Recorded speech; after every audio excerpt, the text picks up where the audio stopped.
பிஸ்மில்லாஹிர் ரஹ்மானிர் ரஹீம். கண்ணியமும் மதிப்பும் நேசமும் நிறைந்த மக்களே, அல்லாஹ் ரப்புல் ஆலமீன் இந்த உலகத்தில் ஒரு மூமினை நேசித்து விட்டானேயானால் அவனுடைய துஆக்களை கபூல் செய்கிறான். அவன் வாழ்வாதாரத்தை அதிகப்படுத்துகிறான். மறுமை வாழ்க்கையின் கஷ்டங்களிலிருந்து அவனை விடுவிக்க செய்கிறான். உலகத்தில் துன்பம் என்று வரும்போது அவன் கேட்ட மாத்திரத்திலேயே அந்த துன்பத்தில் இருந்து அவனை விடுவிக்க செய்கிறான். அந்த பாக்கியத்தை அல்லாஹ் உங்களுக்கும் பாவியான எனக்கும் தர வேண்டும் என்று துஆ செய்தவனாக, இறைவனிடத்தில் தினசரி நேசம் வைக்க, பாசம் வைக்க என்ன செய்வது, அவனிடத்தில் உரையாட நாம் என்ன செய்வது? இறைவன்கிட்ட டெய்லி பேசிக்கிட்டே இருக்கிறோம்னு வச்சுக்கிறீங்களேன். அல்லாஹ் ரப்புல் ஆலமீன் நம்ம இவனுக்கே அந்த கஷ்டத்தை கொடுக்கணும், இவனுக்கே அந்த நஷ்டத்தை கொடுக்கணும், இவனுக்கே அந்த கவலை கொடுக்கணும் அப்படின்னு சொல்லிட்டு என்ன செய்வான்டா, ரப்புல் ஆலமீன் அவன் மீது முஹப்பத்தை பலப்படுத்துவான். இப்போ நாமளே நம்ம ஃப்ரெண்ட்ஸ் சர்க்கிளில் நம்ம என்ன செய்வோம், பேசிக்கிட்டே இருக்கிறோம், டெய்லி வந்து பேசுகிறோம், டெய்லி அவனை பார்க்குறோன்னும் போது அவன் நம்ம மேலே தனிப்பட்ட ஒரு அக்கறை வைப்பான். ஃப்ரெண்ட்ஸு அவனுக்கு 4-5 பேர் இருந்தாலும் கூட, என் ஃப்ரெண்டு என்கிட்ட டெய்லி பேசிக்கிட்டு இருக்கிறான், என் ஃப்ரெண்டு என்கிட்ட டெய்லி பேசிக்கிட்டு இருக்கிறா அப்படின்னு சொல்லிட்டு அவன் மேலே ஒரு தனி ஈர்ப்பையும் அவன் மேலே தனி பாசத்தையும் வைப்பான் அந்த நண்பன். படைத்த ரப்புல் ஆலமீன் மனித உறவுகளுக்கெல்லாம் அப்பாற்பட்டவன், உயர்ந்தவன். அவன் தினசரி தன்னிடத்துல உளப்பூர்வமாக பேசுகின்ற ஒரு மூமினை வெறுப்பானா, ஒரு மூமினை கஷ்டப்படுத்துவானா? நிச்சயமாக கஷ்டப்படுத்த மாட்டான். அந்த ரப்பிடத்தில் பேச வைக்கின்ற அற்புதமான ஒரு சூரா தான் சூரா ஃபாத்திஹா. என்ன ஒன்று நிபந்தனை என்ன தெரியுமா? அர்த்தத்தோட, அர்த்த புஷ்டியோட உளமாற இறைவனின் வார்த்தைகள் ஒவ்வொன்றையும் நீங்கள் உச்சரிக்க வேண்டும். நீங்க பாட்டுக்கு செத்தவங்கையில் வெத்தலை பாக்கு கொடுத்த கதையில உயிர்ப்பற்ற வார்த்தைகளை நீங்கள் உதிர்த்தீர்களேயானால் அதுல எந்த பெனிஃபிட்டும் இருக்காது. படைத்தவன் உங்களை விட்டு முகம் திருப்பிக் கொள்வானே ஒழிய உங்களை நோக்கி வருவதற்கு தயங்குவான். காரணம், உங்களுடைய அந்த உணர்ச்சியற்ற வார்த்தைகள். அந்த சூறாவை நீங்கள் உணர்ச்சியோடு மட்டும்தான் ஓத முடியும், அர்த்தத்தோடு அர்த்தத்தை விளங்கி மட்டும்தான் ஓத முடியும். அதுதான் ஒரு அழகான ஒரு புரிதலை, ரப்புல் ஆலமீனுடைய அந்த ஒரு நேசத்தை, பாசத்தை, பாலத்தை பெற்றுத்தரும். அப்படிப்பட்ட ஒரு சூறா தான் எல்லா மக்களும் தினசரி தன் வாழ்க்கையில் உணவை சாப்பிடுவது போல ஓதிக்கொண்டிருக்கக்கூடிய சூரா ஃபாத்திஹா.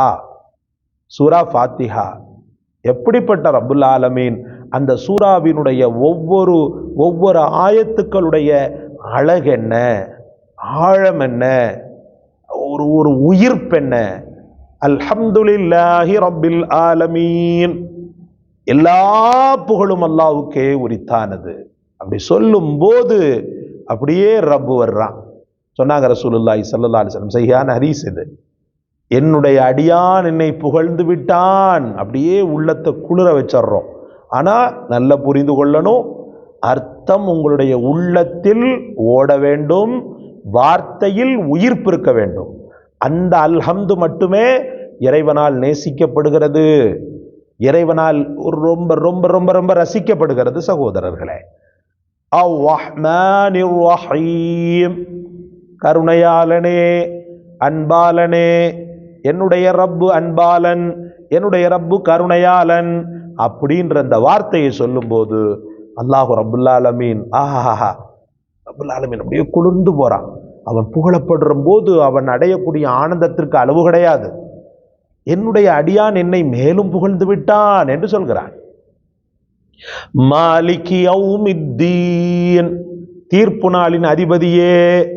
உள்ளத்தில் எப்படி இருக்கணும்? தீர்ப்பு நாளின் அதிபதியே, எங்களை மூமீன்களாக, நல்லோர்களாக நீ நாளை ஆகிரத்தில் உனக்கு நெருக்கம் பெற்றவர்களாக ஆக்கி விடுப்பா. மாலிகி யௌமித்தீன், தீர்ப்பு நாளின் அதிபதியே, தீர்ப்பு நாளின் எஜமானனே, மறுமை நாளின் எல்லா ஒட்டுமொத்த மன்னனே சொல்லும் போது என்னுடைய அடியான் என்னுடைய புகழுக்கு மகுடம் சேர்த்து விட்டான். என்னுடைய அடியான் என்னுடைய புகழுக்கு மகுடம் சேர்த்து விட்டான். இய்யாக நஅ்புது வ இய்யாக நஸ்தஈன், உன்னையே வணங்குகிறேன், உன்னிடமே உதவி தேடுகிறேன். இப்படியே சாஷ்டாங்கமா விழுந்துட்டான். கல்பால் அப்படி விழுந்துட்டான் கீழே. உன்னையே நான் வணங்குகிறேன், உன்கிட்டையே நான் உதவி தேடுறேன். உள்ளத்துல பிரளயம். என்ன பிரளயம்? துன்பம், தன் வாழ்க்கையில் ஏற்பட்ட துன்பங்கள், தன் வாழ்க்கையில் ஏற்பட்ட சரிவுகள், தன் வாழ்க்கையில் ஏற்பட்ட வலிகள் அனைத்தையும் அண்ட சராசரங்களையும் படைத்த அந்த ரப்பு அவனிடத்தில் கொட்டக்கூடிய ஒரு பலகீனன், ஒரு ஒரு ஒரு ஒரு ஒரு ஒரு ஒரு பாக பாவப்பட்டவன் நின்று கொண்டு நான் என்ன செய்கிறேன்? உன்னையே நான் வணங்குகிறேன், உன்னிடத்திலேயே நான் உதவி தேடுகிறேன். இந்த வார்த்தையை சொன்ன உடனே உனக்கு என்ன வேணும்னு கேட்கிறான். அல்லாஹ் அக்பர்! எவ்வளவு பெரிய பாக்கியம்! இந்த பாக்கியத்தை நம்ம இழக்கலாமா? இந்த பாக்கியத்தை நம்ம கைவிட விடலாமா? இய்யாக நஅபுது வ இய்யாக நஸ்தஈன். உன்னையே நான் வணங்குறேன், உன்னிடத்திலே நான் உதவி தேடுகிறேன். என்ன வேணும்னு கேட்கும்போது இஹ்தினஸ் ஸிராத்தல் முஸ்தகீம், எனக்கு நேர்வழி காட்டு இறைவா. நேர்வழின்னு சொன்னா வெறுமனே சொர்க்கத்து பாதை மட்டுமல்ல, எப்படி வாழணுன்ற பாதையை காட்டு, ரிஸ்கின் பாதையை காட்டு, எனக்கு வருமானத்திற்குண்டான பாதையை காட்டு, நிம்மதிக்குண்டான பாதையை காட்டு. எல்லாமே எக்ஸெட்ரா எக்ஸெட்ரா சொல்லிக் கொண்டே இருக்கலாம். அத்தனையும் இந்த வார்த்தையில் அடங்கிவிடும் சகோதரர்களே. இஹ்தினஸ் ஸிராத்தல் முஸ்தகீம் ஸிராத்தல் லதீன அன்அம்த அலைஹிம் கைரில் மக்தூபி அலைஹிம். அந்த வழி எப்படிப்பட்ட வழி தெரியுமா? உன்னால் கோபமாக்கப்பட்டவர்களுடைய வழியோ அல்லது வழி தவறி கெட்ட வழியில போனாம் பாரு, அந்த அவர்களுடைய வழியோ அல்ல, உயர்ந்த நல்லோர்களின் வழி, உயர்ந்த நல்லோர்களின் வழி. எனக்கு நீ அதை காட்டிடு இறைவா. எனக்கு நஷ்டம் தரக்கூடிய எதையுமே நீ எனக்குடைய வாழ்க்கையில் அனுமதித்து விடாதே இறைவா. சில விஷயங்கள் எனக்கு தெரியல, நான் போய் பாவத்தில் போய் விழுந்துருவானோன்னு சொல்லி பயமா இருக்குது. நீ எனக்கு கருணை காட்டி என்ன நீ நேர்வழிப்படுத்தணும்னு சொல்லி அவன் கடந்து கதரும் போது, துடிக்கும் போது அந்த ரப்பின் உள்ளம் உருகுகிறது சகோதரர்களே. அதற்கடுத்து கடைசியில முத்தாய்ப்பாக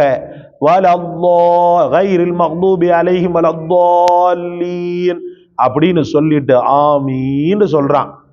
இறைவா இதை ஏற்றுக்கோ. இஸ்தஜிப் லனான்னு சொல்லுவாங்க அரபியில. பிமானா இஸ்தஜிப் லனா, அதாவது உன்னிடத்தில் உதவி தேடுகிறோம், அதை நீ ஏற்றுக்கொள் அப்படின்றது தான் இந்த ஆமீன்ற வார்த்தையில அடங்கியிருக்குதான். சில பேர் இந்த ஆமீன்னு சாதாரணமா நினைச்சுக்கிட்டு இருக்கிறானா இல்லையா, கூட்டுதுவா கூடாதுன்னு சொல்லி சில பைத்தியங்கள்.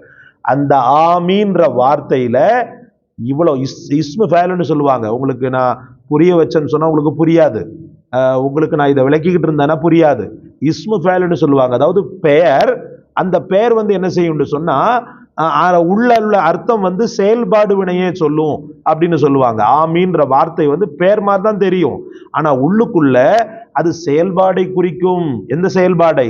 நீ ஏற்றுக்கொள் இறைவான்ற ஏவல் வினையும் சேர்த்து வந்துடும் அதுல அப்படின்னு சொல்லுவாங்க. உங்களை நான் குழப்ப விரும்பல, லேசா புரிஞ்சு கொள்ளுங்க. ஆமீன் என்ற வார்த்தைக்கு நீ இதை ஏற்றுக்கொள் அப்படின்ற அர்த்தம். இதை சொல்லும் போது உளம் புலகாங்கிதம் அடைந்த இறைவன், நீ என்ன கேட்கிறியோ அது தரப்படும், நீ என்ன கேட்கிறியோ அதை தரப்படும் அப்படின்னு சொல்லி அல்லாஹ் ரப்பல் ஆலமீன் தந்து விடுகிறார். அல்ஹம்துலில்லாஹ். அல்லாஹ் தௌஃபீக் செய்வானாக. இந்த வீடியோ உங்களுக்கு பிடித்திருந்தால் லைக் செய்து, ஷேர் செய்து, சப்ஸ்கிரைப் செய்து, தெரியாத அறியாத மக்களுக்கும் இதை பரப்பி அவர்களை நேர்வழிப்படுத்த காரணமாக இருங்கள். அல்லாஹ் தௌஃபீக் செய்வானாக. ஜஸாக்கல்லாஹ். அஸ்ஸலாமு அலைக்கும் வரஹ்மத்துல்லாஹ்.